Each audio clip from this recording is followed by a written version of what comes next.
Indonesia memiliki wilayah yang sangat luas, mulai dari Sabang sampai Merauke. Wilayah ini menggambarkan adanya persatuan dan kesatuan.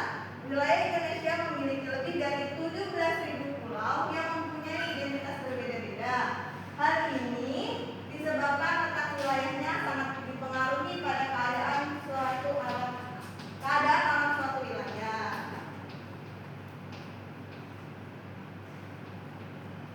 Anak-anak, menurut kalian mengapa tempat tinggal kita termasuk bagian dari Negara Kesatuan Republik Indonesia? Ada yang tahu?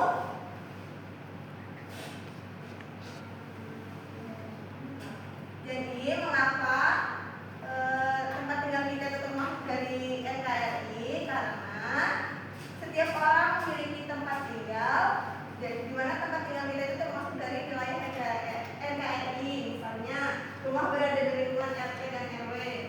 Di rumah anak-anak semua apakah ada RT dan RW-nya? Ada. Ada yang tahu nggak RT itu apa? Rukun tetangga. Kemudian RW itu apa? Rukun warga. Materi sebelumnya, RT dan RW berada di desa atau kelurahan. Desa atau kelurahan berada di kecamatan, dan semua wilayah itu termasuk bagian dari NKRI. Jadi itulah alasan mengapa tempat tinggal kita termasuk dari wilayah NKRI.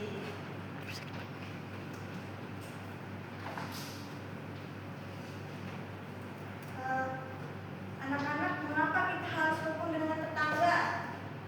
Supaya damai.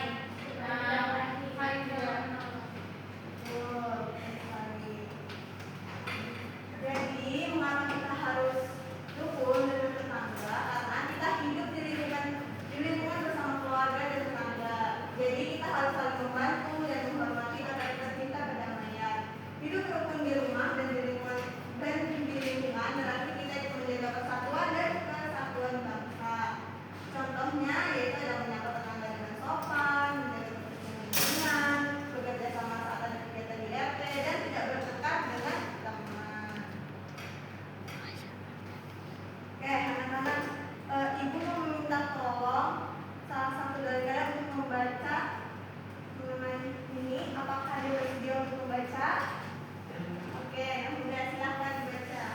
Pentingnya mengenal identitas tempat tinggal.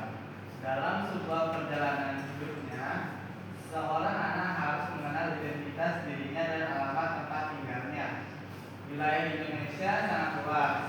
Untuk mencari suatu tempat atau wilayah tertentu harus jelas dengan alamat yang dituju. Saat kamu sedang bermain di lingkungan rumah, kamu harus mengenali wilayah rumah dengan baik. Misalnya, lingkungan sekitar rumah baik di samping kanan, samping kiri, depan atau belakang. Setiap keluar rumah, kamu harus berpamitan terlebih dahulu kepada orang tua. Sampaikan kepada orang tuamu tujuan keluar rumah seperti berangkat sekolah, bermain di lapangan, bermain di rumah teman, pergi beribadah, pergi membeli sesuatu dan lainnya, sehingga orang tua tidak cemas. Ketika kamu tidak mengenali daerah sekitar saat pergi keluar rumah, kamu akan bingung, bahkan dapat tersesat karena tidak tahu arah jalan untuk pulang. Terima kasih Nauda, terima kasih telah membacakan ini untuk teman-temannya. Beri tepuk dulu untuk Nauda. Jadi anak-anak, kita penting untuk tahu di mana tempat-tempat kita pergi. Jadi misal kita mau pergi ke sekolah, kita kasih tahu orang tuanya. Kita mau ibadah, kita kasih tahu orang tua, untuk agar orang tua tidak risau ketika kita pergi ke suatu tempat. Anak-anak, ada yang tahu ini apa? Berenang.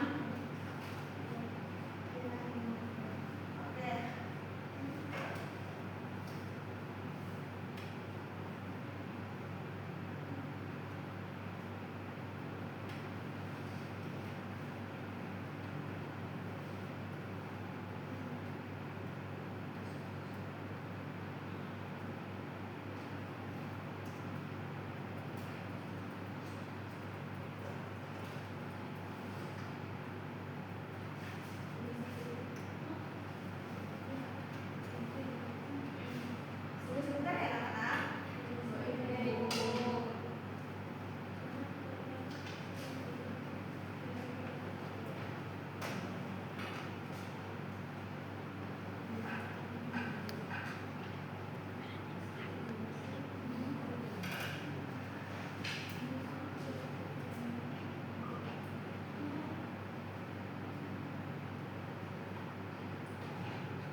Assalamualaikum teman-teman, kembali lagi bersama kita dalam video kuis kupas materi bersama Miss. Nah, dalam video kali ini kita akan sama-sama belajar tentang bagaimana cara membaca denah. Nah teman-teman, sebelum kita tonton videonya, yuk sama-sama kita like, comment, share, subscribe, jangan lupa nyalakan tanda loncengnya ya, supaya teman-teman dapat bisa terupdate untuk video Miss selanjutnya. Terima kasih.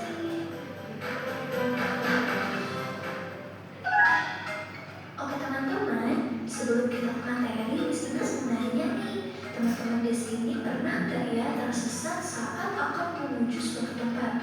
Tiba-tiba kebingungan nih, jalan mana yang harus diambil? Apakah ke kanan atau ke kiri ya?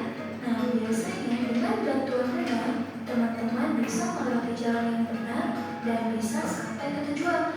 Tapi teman-teman di sini ada yang sudah tahu belum ya, denah itu apa sih? Menurut Kamus Besar Bahasa Indonesia, denah adalah gambar yang menunjukkan letak kota, jalan, dan sebagainya. Denah dibuat bertujuan untuk memberikan gambaran atau informasi mengenai tata letak suatu tempat.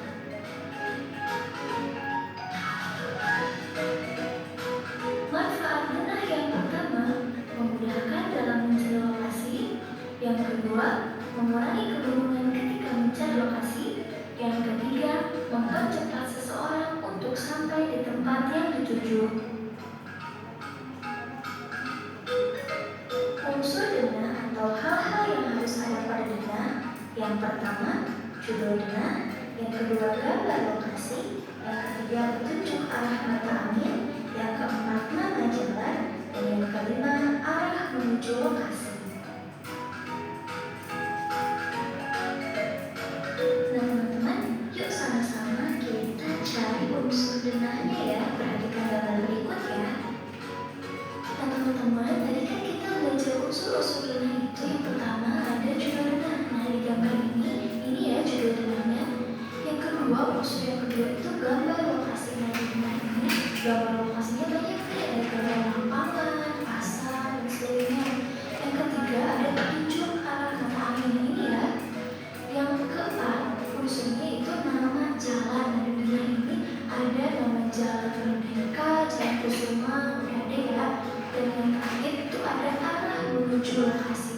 Nah ini ya arahnya, berarti unsur di denah ini sudah lengkap.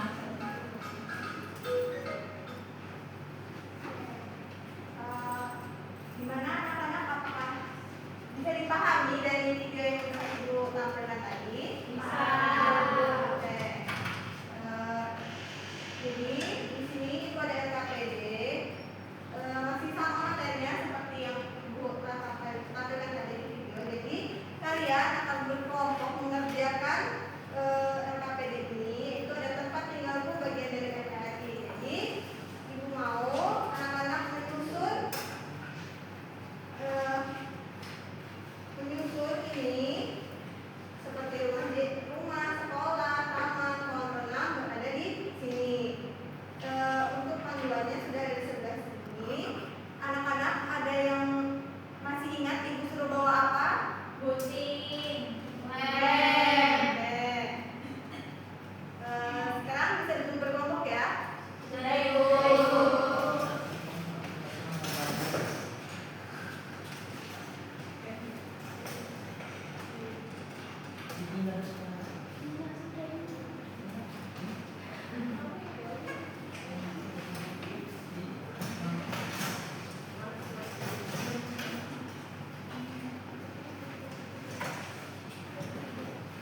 Oke, silakan dikerjakan ya anak-anak.